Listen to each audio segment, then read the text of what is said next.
வணக்கம் விவஸ். நம்மளோட பிறப்பு ஒரு சாதாரண சம்பவமா இருக்கலாம், ஆனா இறப்பு ஒரு சரித்திரமாகத்தான் இருக்கணும்னு சொன்னவர், சொன்னபடியே வாழ்ந்தும் காட்டியவர் நமது முன்னாள் குடியரசுத் தலைவர், ராக்கெட் விஞ்ஞானி, தமிழர்களின் பெருமைமிகு அடையாளம் அப்துல் கலாம் ஐயாதான்.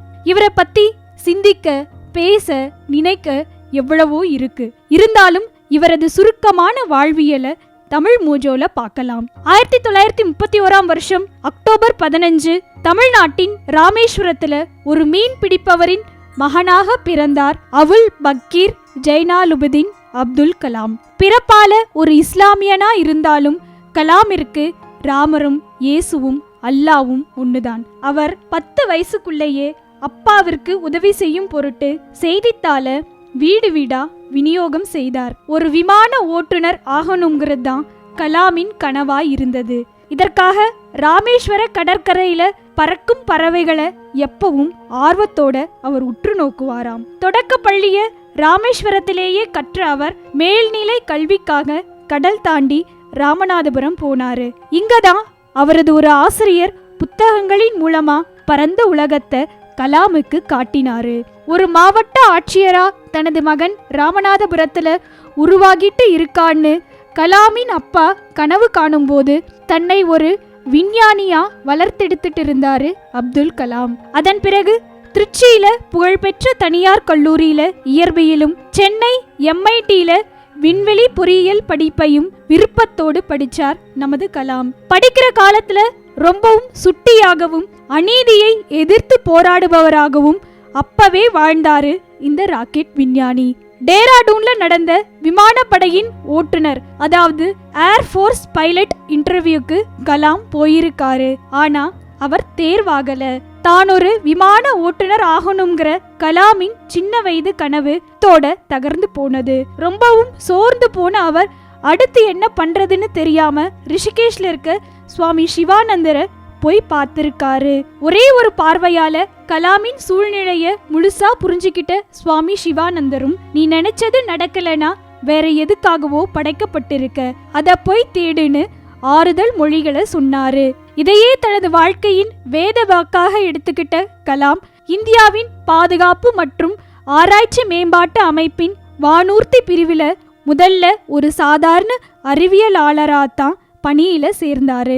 பிறகு தனது திறமையாலும் கடுமையான உழைப்பினாலும் புதுமையான சிந்தனைகளாலும் படிப்படியா உயர்ந்த கலாம் இந்திய ராணுவத்துக்காக ஒரு சின்ன ஹெலிகாப்டரை தான் முதல்ல வடிவமைச்சாரு. பிறகு SLV-1, 2, 3 ஆகிய செயற்கைக்கோள்கள், அக்னி இடைநிலை தூர ஏவுகணை, பிருத்திவி கண்டம் விட்டு கண்டம் பாயும் ஏவுகணை போன்றவற்றை திறமையான ஆய்வாளர்களின் ஒத்துழைப்போட கண்டுபிடிச்சு சோதனையும் செய்து காட்டினாரு அப்துல் கலாம். கலாமின் வாழ்க்கையில ஒரு மைல் கல்லா அமைஞ்சது பொக்ரான் அணுகுண்டு வெடிப்பு சோதனை தான். அதுவரை குறிப்பிட்ட 4 வளர்ந்த நாடுகள் மட்டுமே அணுகுண்ட வச்சிருந்தது. வேற யாரும் இத்தகைய ஒரு அணுகுண்ட தயாரிக்க முடியாதபடி அமெரிக்காவின் விண்வெளி ஆய்வுக் கழகமான நாசா செயற்கைக்கோள் வழியா வேவு பார்த்துட்டும் இருந்தது. ஆனா நாசாவின் கண்ணிலேயே மண்ணை தூவிட்டு நாங்க வேற ஒண்ணு ஆய்வு பண்றோம்னு அணுகுண்ட வெற்றிகரமா தயாரிச்சு அதன் சோதனையையும் செய்து காட்டினாரு கலாம். அதுவரை இந்தியாவை கிள்ளுக்கீரையா நினைச்ச உலக நாடுகளும் இவங்களும் அணுகுண்டு வச்சிருக்காங்கப்பான்னு பயப்பட ஆரம்பிச்சது.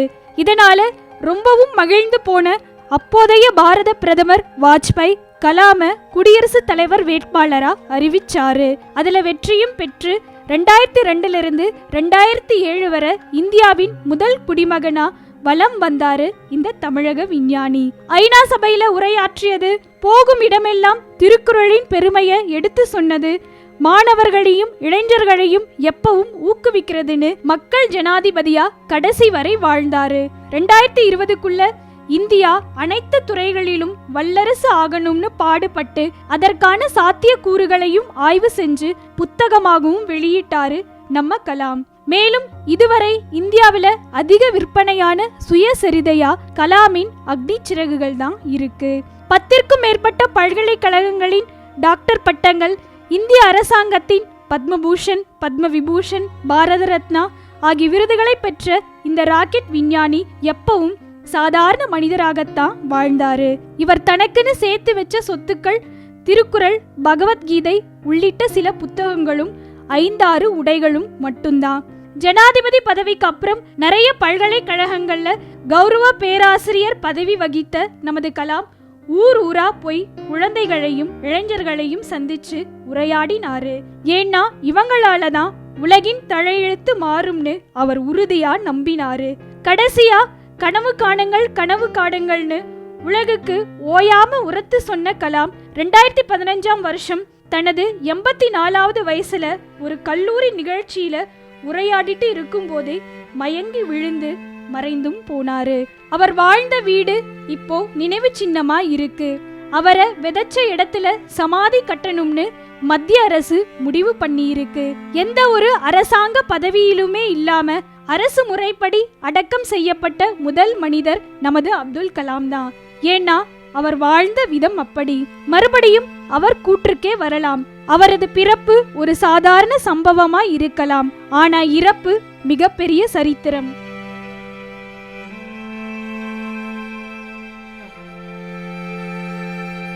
இன்னும் இந்த மாதிரி சுவாரஸ்யங்களை தெரிஞ்சுக்க மறக்காம தமிழ் மோஜோ சேனலை சப்ஸ்கிரைப் பண்ணுங்க.